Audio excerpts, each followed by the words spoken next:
There's a lot of concern about the ways in which politics enters the classroom. And I think there's a perception that the classroom should be apolitical, that there shouldn't be any politics.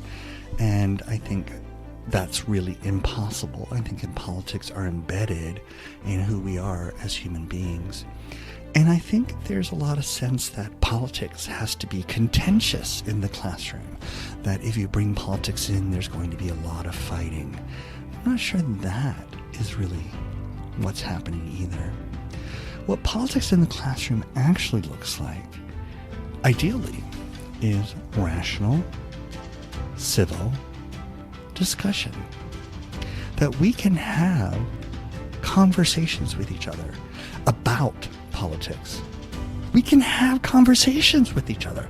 And I emphasize that so strongly because I feel like we live in a world where increasingly we refuse to talk to people whose politics are different than ours. This polarization, I think, is the real problem in this country. It's not this politics or that politics. It's not the right or the left. It's the fact that we have stopped talking to people who are different than us. And if we don't talk to each other, we will never find solutions. And so what does politics look like in the classroom?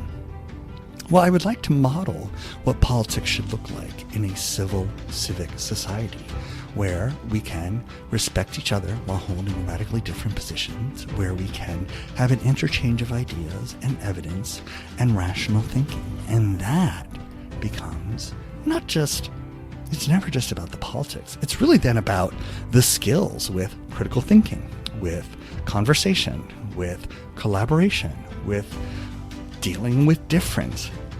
We can enhance those skills. Politics in the classroom, it's not because politics belongs in the classroom, but it's because one of the many modes we use to practice the skills of rational, civic, civil life is by thinking about politics in the classroom. It is possible.